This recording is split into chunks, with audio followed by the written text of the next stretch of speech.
جزوعا إذا مسه الشر جزوعا وإذا مسه الخير منوعا إلا المصلين الذين هم على صلاتهم دائمون Innal insana khuliqa halu'a. Sungguh manusia itu diciptakan bersifat mengeluh kesah. Idza massahu syarru jazua. Kalau dia ditimpa keburukan, dia ngeluh, komplain. Wa idza massahu khairu manu'a. Kalau dia ditimpa kebaikan, dia nggak mau berbagi. Illal musallin. Kecuali orang-orang yang salat. Alladzina hum ala salatihim daimun. Orang-orang yang selalu mengerjakan sholatnya, melaksanakannya, maka mereka adalah orang-orang yang tidak biasa, luar biasa. Kebanyakan manusia hari Kamis selalu sudah dijelaskan bahwa kebanyakan manusia itu suka ngeluh. Kecuali hamba-hamba Allah yang terpilih. Hamba-hamba yang Allah izinkan bisa mengerjakan sholat. Jadi tidak semua orang bisa mengerjakan sholat. Enggak semua orang dikasih kesempatan untuk bisa bangun. Tidak semua orang dikasih kesempatan untuk wudhu aja, belum tentu bisa. Nah ini kalau dikasih kesempatan sama Allah bisa sholat, nah ini adalah pertolongan Allah yang luar biasa dahsyatnya, berkah. Benar. Karena itu bersyukur pada Allah Subhanahu Wa Taala kalau Allah masih izinkan kita sholat. Dalam kondisi apapun, bunda, kondisi berdiri, kerjakan sholat. Nggak bisa berdiri, duduk. Nggak bisa duduk, berbaring. Nggak bisa dengan berbaring pakai isyarat. Bahkan dengan kedipan mata. Asalkan masih sadar, maka sholat. Dan sholat ini adalah anugerah Allah yang luar biasa. Awalu ma yuhasabu minal abdi yawmal qiyamah as-salah. Hal yang pertama bakal dihisab di hari kiamat dari seorang hamba adalah sholat. Kalau sholatnya benar, semua maunya benar, kata Rasulullah. Kalau sholatnya berantakan, semua urusannya dalam hisab pasti berantakan. Maka beruntung yang dimudahkan Allah bisa sholat subuh, zuhur, asar, maghrib, isya. Sebab masih banyak hamba-hamba Allah yang nggak dipilih sama Allah. Bisa mengerjakan sholat 5 waktu. Apalagi beruntung kalau dibangunin sama Allah. Bisa sholat malam. Bisa sholat witir. Bisa sholat qobliyah ba'diyah. Bisa sholat duha. Bisa sholat syukur wudhu. Bisa sholat lain-lain. Macam-macam. Orang 17 rakaat aja susah dalam sehari. Ini bisa sampai puluhan bahkan ratusan rakaat. Jadi beruntung. Ini hamba Allah yang nggak biasa. Ini hamba Allah yang luar biasa. Kalau dikasih kesempatan sama Allah, sholat. Dan banyak orang yang ngerasa bahwa dunia ini segala-galanya. Tapi kalau sudah ngerasakan nikmatnya sholat, maka dunia itu nggak ada apa-apanya. Seperti sabda Rasulullah, rakaat al-fajri khairum minad dunya wa ma fiha. 2 rakaat sholat sunnah fajar. Itu lebih utama daripada dunia beserta isinya. Baru sholat sunnah fajarnya. Bagaimana dengan sholat subuhnya? Jadi indah. Ini hamba Allah yang paling kaya di dunia. Orang yang bisa sholat sunnah fajar. Itu udah ngalah-ngalahin segala-gala. Orang terkaya di dunia, top 10, top 100, top berapapun, berapa ribu orang terkaya di dunia adalah mereka yang bisa sholat sunnah fajar, kata Rasulullah. Jadi baru sholat sunnahnya bagaimana sholat subuh. Sebab ayah bunda, banyak orang yang ngejar dunia, dikira bakal cukup asal bertambah kebutuhannya, bertambah penghasilannya. Tapi banyak orang aneh, makin nambah penghasilan, makin banyak utang. Ada nggak yang kayak begitu? Ayo, Bunda. Saya sering nemuin tuh. Saya sering nemuin. Salah satunya namanya Moko. Saya sebut nama asli. Saya ketemu mungkin belasan tahun yang lalu. Dan beliau cerita tuh, Bunda, bahwa kerja di stasiun TV mulai dari TVRI. RCTI buka, dia dibajak. Gajinya naik. RCTI sukses, SCTV buka, dia dibajak lagi. Gajinya naik. Semua TV swasta, Ustaz, saya udah kerja. Dan kenapa pindah-pindahan? Nah itu, kata Moko, selalu ditawarin penghasilan lebih. Bagus, lebih besar, fasilitas makin banyak. Tapi Masya Allah, aneh. Makin gede gaji, utang makin banyak. Nggak beres-beres. Karena kerja di TV itu ya Bunda, kata Moko, siang jadi malam, malam jadi siang. Kepala jadi kaki, kaki jadi kepala. Jangankan sholat berjamaah, sholat aja nggak keingetan. Sering banyak bolongnya daripada enggak. Itu kata Moko. Maka hari itu dia ngerenung, hidup begini-gini terus, gimana caranya? Oh, Alhamdulillah, ketemu seorang ustaz. Ngobrol tentang kegalauannya, ustaz itu cuma nyuruh sholat tepat waktu berjamaah di masjid. Sholat tepat waktu berjamaah di masjid. Dan saya kerjakan terus gitu. 2 pekan. Subuh, zuhur, asar, maghrib, isya, dia laki-laki ini mokok salat di masjid. Bahkan sebelum azan udah ada di masjid. Dan Masya Allah, baru 2 pekan tuh, Bob. Saya dikasih mobil. Waktu itu harganya 150 juta. Ini belasan tahun yang lalu. Dan Masya Allah, kata Moko, nanti Bob harus nyoba mobil ini. Karena ada yang lebih spesial lagi, kata Moko. Saya ngajar itu di gedungnya Sony Ericsson, Moko kerja di sana. Habis kajian pada asar, jalan maghrib, Moko bilang ini, sebab kita sholat di Masjid Pondok Indah yuk. Di seberang, ayo. Tapi sebab ikut mobil saya, jangan usah pakai mobil sendiri. Kenapa emang? Nih, saya mau tunjukin, kata Moko. Lalu kemudian kita turun ke lobi Sony Ericsson, datanglah mobil itu. Ford Everest, warna silver. Ini sebab mobil yang dikasih Allah. Baru sholat 2 pekan, Allah kasih mobil. Second sih, harga 150 juta. Tapi ada yang lebih keren lagi. Apa itu? Ntar saya ceritain kalau Usbab udah naik. Begitu saya naik bersama Moko, nah sopirnya datang, lalu kemudian sampai di parkiran Masjid Pondok Indah, lalu mesin dimatikan sebelum azan maghrib, dia ngomong gini sama sopirnya, Mas tolong sini, STNK-nya saya mau tunjukin ke Usbab. Begitu diambil, itu STNK, coba Usbab baca siapa nama pemilik kendaraan.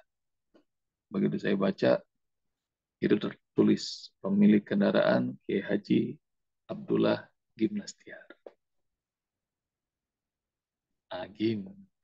Jadi kata Moko, ini sebab mobil ini saya dapat nggak bayar, orang kasih. Yang lebih dahsyat lagi, rupanya yang ngasih ini, Masya Allah, bukannya orang itu, tapi Allah. Ini mobil adalah mobil tempur dakwahnya Agim. Agim saat lagi isu poligami hancur-hancuran, mobilnya dijual, entah berantah dibayarin sama seseorang, Allah kasih ke saya. Ini baru sholat 2 pekan, tepat waktu berjamaah di masjid. Ilal musallin allazina hum ala salatihim daimun. Baru 2 pekan aja gini, begitu. Apalagi kalau terus-terusan. Ayah Bunda udah pernah dengar saya cerita tentang itu sopir beca di Semarang belum? Udah kan ya? Udah kan? Belum. Udah. Belum, belum. Pura-pura belum lagi. Belum, Yang belum Tuh naik Bunda Ustaz. haji Yeni aja ya, udah yang naik ngantuk. haji kan, Belum, yang belum. naik haji. Ulangin lagi, Bob. Sebagian besar belum, Mas Bob. Banyak yang belum, Mas Bob. Bagian. Belum, Mas Bob. Jadi sinyal putus-putus. Umi Ahmad, sinyalnya bagus apa enggak, Bunda? Itu Bagus. sinyal. Bagus, Mas Oh, Bob. bagus. Bagus. Bagus. Bagus Oh, Ustaz. Umi Ahmad kayaknya harus geser dikit kali barangkali sinyal di sana. Jadi ini Allah cuma pengen ngasih tahu bahwa nggak ngeluh orang yang ngerjain sholat aja udah beruntung banget. Qad aflahal mu'minun alladzina hum ala salatihim khashi'un. Tuh cari dalam surat Al-Mu'minun ayat pertama tuh. Beruntung sekali orang-orang beriman. Mereka yang bisa sholat dengan tenang, mereka yang nggak keganggu apa-apa, apapun untuk sholat mereka. Meski dibombardir oleh Israel, masih bisa sholat berjamaah orang-orang Palestina. Allah. Meskipun di terowongan, di bawah tanah, masih bisa berjamaah. Allah. Dan sholat. Dan nanti ayah bunda bakal cari bagaimana Allah ngajarin dalam kondisi khauf, perang sekalipun, berjamaah, sholat berjamaah.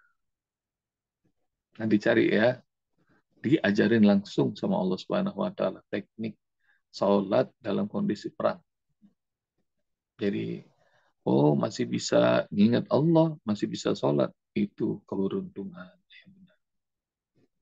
Ini jadi supir beca diceritain nih Semarang.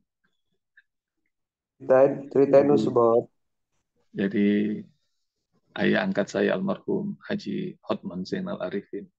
Beliau yang ngajarin saya cinta sama yatim. Beliau ini nanti ayah bunda googling deh kisah OB jadi Vice President Citibank. Nah, itu namanya Ayah Hotman Zainal Arifin. Kuncinya cuma satu, Bob, ada anak yatim di rumah. Jadi dari mulai saya OB, ada anak yatim di rumah. Dan makin Allah tinggikan, makin banyak anak yatimnya, makin Allah luasin rezeki. Makin Allah tinggikan derajatnya. Dan hingga nggak cuma ratusan anak yatim yang beliau urus. Jadi beliau nggak pakai proposal, nggak minta kemana-mana. Allah cukupin. Aneh. Jadi beliau ngerasa Allah mudahkan. Terus nggak berhenti-berhenti melakukan kebaikan. Dia ngeberangkatin orang haji, ngeberangkatin ustaz-ustazah, umroh, segala macam. Bersama saya aja udah berkali-kali. Jadi, Masya Allah. Allah lapangin rezeki beliau. Hingga akhirnya sore itu saya di rumah beliau di Jalan Haji Puang, Pulau Jami, Jakarta Selatan. Nah, beliau cerita sore itu, pada asar. Baru pulang dari Semarang, ada acara bisnis, nginep di salah satu hotel ternama di Simpang 5 Semarang. Habis tahajud, Bob. Nah, pengen sholat berjamaah di masjid. Lalu kemudian turun ke lobi, nggak ada taksi, adanya supir-supir beca. Semua supir-supir beca pada tidur. Nah, ada yang satu yang masih terjaga. Terus lalu kemudian negosiasi, tawar-menawar. Karena masih kira-kira setengah jam lagi menjelang subuh. Nah, kemudian, Pak, beca, kata Ayah Hotman. Iya. Mau kemana, Pak?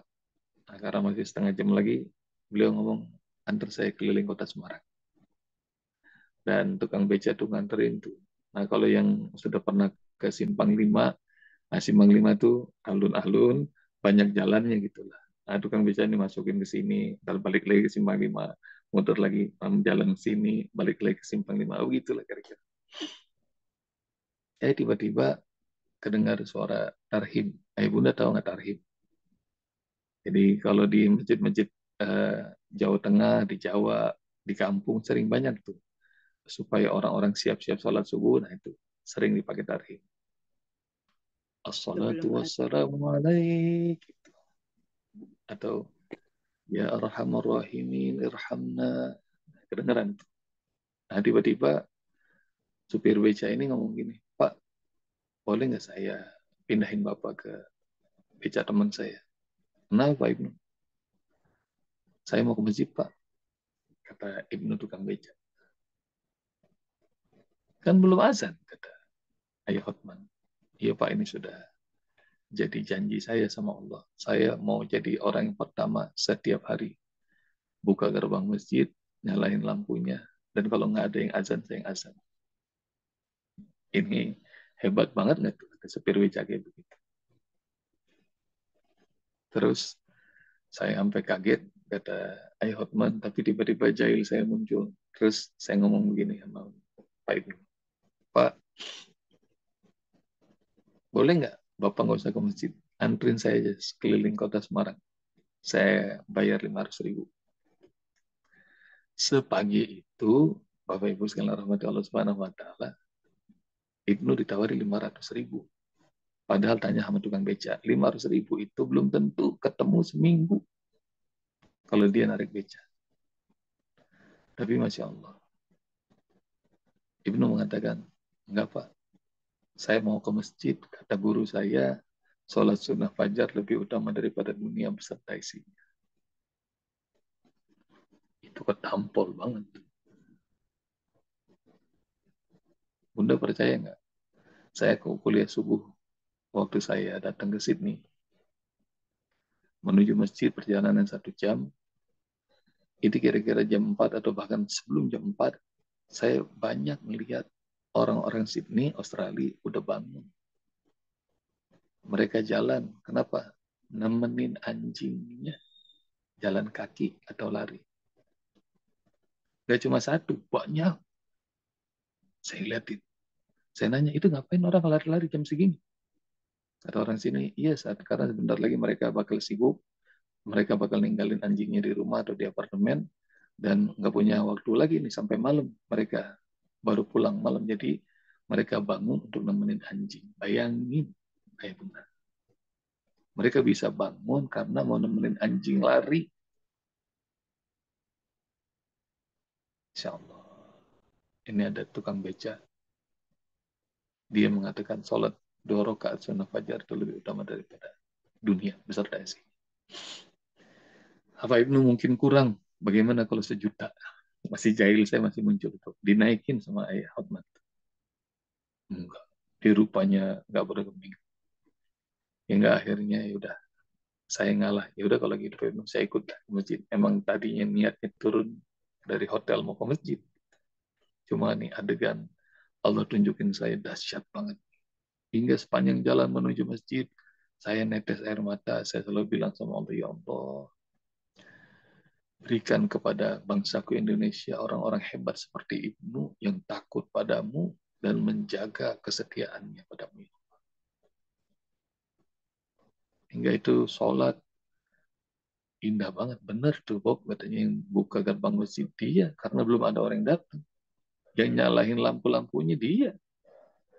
Yang azan juga dia. Itu kayak saya lagi ada di Masjidil Haram atau di Masjid Nabawi. Gitu. Ya, dengerin itu azan, nangis saya. Terus sholat tuh nikmat banget. Doa panjang habis sholat. Terus, tiba-tiba lagi doa, tiba-tiba seperti ada suara. Ilham dari Allah. Hotman, tahun ini kamu belum punya kandidat yang kau berangkatkan untuk datang ke rumahku kan, berhaji. Kenapa engkau tidak tawarkan itu? Saya nangis lagi, Bob. Saya ngomong sama Allah, ya Allah, udah 2 tawaran saya pagi ini ditolak sama ibu. Aku berjanji kalau engkau lembutkan hatinya, ia terima tawaranku datang ke Baitullah, aku akan berangkatkan berapapun at all cost. Saya berangkatkan.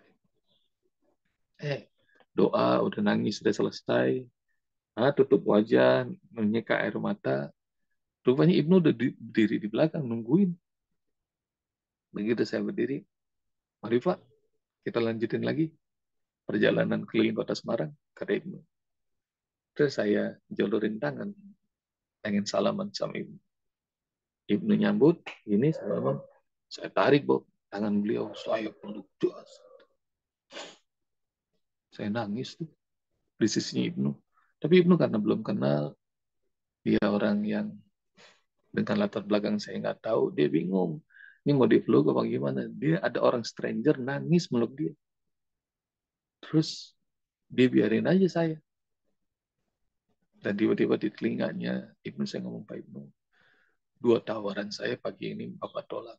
Saya sudah berjanji pada Allah, kalau Pak Ibnu berkenan menerima tawaran saya yang ketiga ini, saya mau berangkatkan Pak Ibnu tahun ini haji ke Baitullah. Tahu nggak yang terjadi? Itu Ibnu langsung meluk saya, kelas, nangis. Nggak bisa berkata apa. Di telinga kiri saya dengar Ibnu ngomong, labbaik Allahumma labbaik, labbaik la syarika lak labbaik. Oh, dikasih bisa sholat tuh hebat.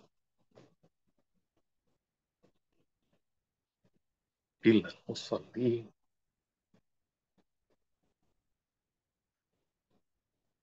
semua orang tuh ngeluh kecuali orang yang bisa sholat.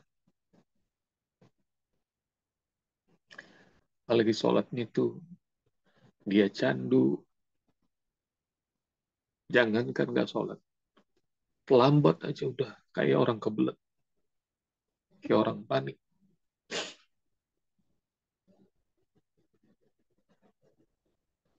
Imam udah takbiratul ihram aja dia lari-lari. Apalagi kalau bisa kayak di Masjidil Haram, Masjid Nabawi. Belum juga azan, udah nungguin di rumah. Bisa 15 menit, bisa setengah jam, bisa 1 jam, bisa nggak pulang-pulang. Dari sholat asar sampai sholat isya nggak mau pulang. Dari tahajud sampai duha nggak mau pulang.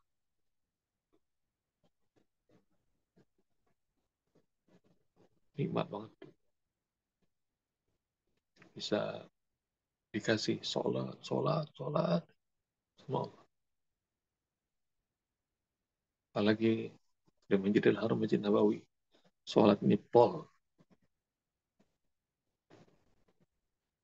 Sholat qobliyah zuhur pol 4. Ba'diyahnya 4. Qobliyah asar 4. Sholat qobliyah maghrib 2 rakaat, ba'diyahnya 6 rakaat. Sholat qobliyah isya 2 rakaat, ba'diyahnya 4 rakaat. Sholat sunnah fajar. Sholat tahajud witir 11 rakaat pol. Sholat duha 12 rakaat. Karena nggak ada lagi yang dikerjain, ya bunda. Sholat mulu. Jadi rupanya orang yang sholat terus tuh, nikmat. Udah kayak di sorga. Banyak lagi umroh haji. Ntar nih yang berangkat umroh. Ntar pasti nanya nih, Gus Bob, ini hari apa ya? Ini tanggal berapa ya? Kayak udah tinggal di sorga. Udah lupa sama tanggal, udah lupa sama hari. Jadi kerjaan tuh sholat. Tapi banyak ya benar orang yang sholatnya berantakan, urusannya berantakan. Semua mau urusannya berantakan. Udah habis dah. Padahal masih ada 2 cerita lagi. Dah, kebanyakan. Mudah-mudahan Allah Subhanahu wa taala berkahi kita untuk jadi orang-orang yang senantiasa menegakkan sholat. Jazakumullah khairan. Amin. Assalamualaikum Amin. warahmatullahi wabarakatuh. Waalaikumsalam. Waalaikumsalam.